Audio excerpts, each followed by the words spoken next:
తాజాగా కృష్ణమాదిగ గారు ఏమంటున్నారంటే కుల వ్యవస్థను రద్దు చేయాలి, బ్రాహ్మణ్స్ వల్లనే ఇలా జరిగింది, బ్రాహ్మణ్సే దీనికి కారణం అంటూ కూడా ఆయన మాట్లాడుతున్న అంశాలను ఎట్లా చూస్తారు?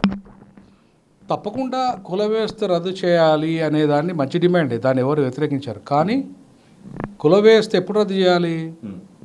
కుల వ్యవస్థ రద్దు కావాలంటే ప్రధానంగా రద్దుకు కండిషన్స్ కూడా ఉంటాయి. అప్లై భూముల పంపకం జరగాలి, సంపద పంపిణీ జరగాలి.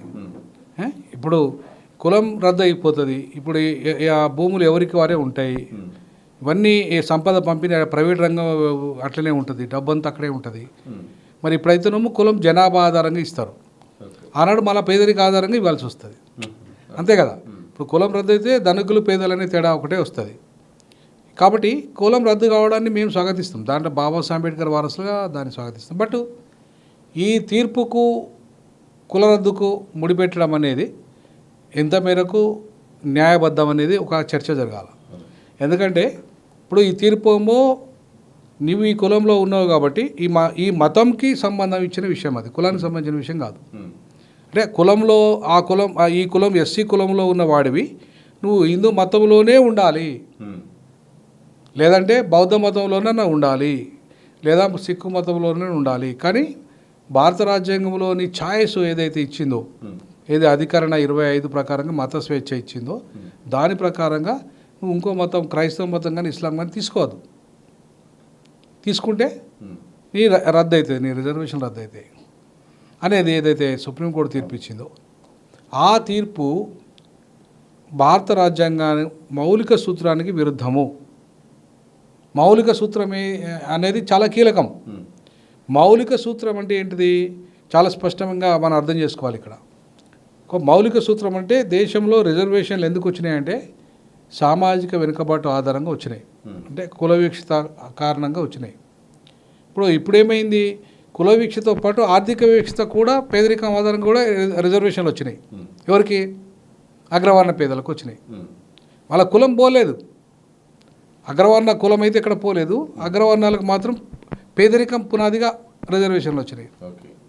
దళితులు మాత్రం ఏంది, పేదరిక ఆధారంగా రిజర్వేషన్లు ఇవ్వడట, నీ మతం ఆధారంగా ఇస్తారట. అంటే నువ్వు ఆ మతము అందులో ఉంటేనే నీకు రిజర్వేషన్లు, లేకపోతే లేదు. ఇప్పుడు ఈ రకమైన కాంట్రడిక్షను ఏదైతే ఉందో, అంటే అగ్రవర్ణాలకు పేదరికం ఆధారంగా ఇస్తాడు, వాళ్ళకు కులం ఉంటుంది, వాళ్ళ కులాన్ని పరిరక్షించుకోవచ్చు, వాళ్ళ మతాన్ని పరిరక్షించుకోవచ్చు. అగ్రవర్ణ పేదలు ముస్లింలైనా రిజర్వేషన్లు ఉంటాయి, ముస్లిం రిజర్వేషన్లు, వాళ్ళకి ఈడబ్ల్యూఎస్ రిజర్వేషన్లు ఉంటాయి, అట్లాగే వాళ్ళకి క్రైస్తవులైనా కూడా ఉంటాయి. అవి అంటే వాళ్ళకు మతం మారినా వాళ్ళ కులం ఉంటుంది, ప్లస్ పేదరికం రిజర్వేషన్లు ఉంటాయి, పేదరిక ఆధారంగా రిజర్వేషన్లు ఉంటాయి. కానీ దళితులు మాత్రం మతం మారితే వాళ్ళ రిజర్వేషన్ రద్దు అవుతాయి. ఇది ఎక్కడి న్యాయము? ఆయన కూడా అంటుండ ఆ మాట. అయితే దీన్ని రద్దు చేయాల్సింది ఎవరు అనేది చాలా కీలకం. కులాన్ని రద్దు చేయాలనేది కీలకం. కులాన్ని రద్దు చేయాల్సింది నరేంద్ర మోడీ గారు, అమిత్ షా గారు, బీజేపీ ప్రభుత్వం. బీజేపీ ప్రభుత్వాన్ని ఒక మాట అనకుండా, మోడీ గారిని ఒక మాట అనకుండా, అమిత్ షా గారిని ఒక మాట అనకుండా, ఇవాళ ఎన్నడో వేల సంవత్సరాల క్రితం బాపనోళ్ళు దీనికి కారణము, వేల సంవత్సరాల క్రితం కారణమైన బాపనోళ్ళే దీనికి కారణం, వాళ్ళే దీనికి కారణం. కాబట్టి వాళ్ళే రద్దు చేయాలంటే వాళ్ళ చేతిలో పవరే లేదు, వాళ్ళే రద్దు చేస్తారు. వాళ్ళ చేతిలో అధికారం ఉందా? ఇవాళ రద్దు చేసే అధికారం బ్రాహ్మణుల చేతిలో ఉందా? బ్రాహ్మణుడు ప్రధానమంత్రా, బ్రాహ్మణుడు హోమ్ మినిస్టరా, క్యాబినెట్లో బ్రాహ్మణులు కీలక పాత్ర పోషిస్తున్నారా? బ్రాహ్మణేతరుడైన మోడీ, బ్రాహ్మణేతరుడైన అమిత్ షా చాలా కీలకంగా ఉన్నారు. దేశంలో అందరికీ కీలకమైన ముచ్చటే కదా ఇది. మరి వాళ్ళిద్దరిని నువ్వు ఏమంటలేవు, బీజేపీని ఏమంటలేవు, నువ్వు అంటున్నది ఎవరిని? బ్రాహ్మణులు ఏమన్నా కీలక అక్కడ క్యాబినెట్లో నిర్ణయం తీసుకునే పరిస్థితి ఉందా? పోనీ ఆర్ఎస్ఎస్ని ఏమని అంటున్నాను అంటే అది కూడా అంటలేవు. ఆర్ఎస్ఎస్ ఎట్లా చెప్తే అట్లా బీజేపీ మోడీ నాలే, అవునా?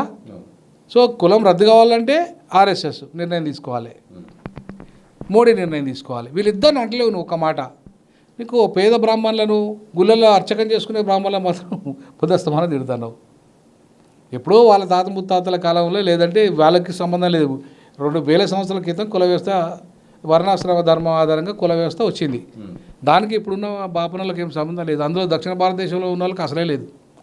ఇప్పుడు మనం అంతా దక్షిణ భారతదేశంలో ఉన్న బాపనలో తిట్టుకుంటున్నాం కదా, అసలు వాళ్ళకి సంబంధం కూడా లేదు. ఇది ఉత్తర భారతదేశంలో ఉన్న వాళ్ళు, అది కూడా విదేశీ ఆర్య సంతతికి సంబంధించిన వాళ్ళు, ఎవరైతే చిత్పాన్ బ్రాహ్మణ కమ్యూనిటీ ఉందో వాళ్ళు హిందువులు కాదు, వాళ్ళు హైందవులు. హిందూ మతం వేరు, హైందవ మతం వేరు. చాలా స్పష్టంగా అర్థం చేసుకోవాల్సింది మనం. హిందూ మతం వేరు, హైందవ మతం వేరు. మీరు చిన్నజీయర్ స్వామిని అడగండి, ఆయన హిందూ అని ఒప్పుకోడు.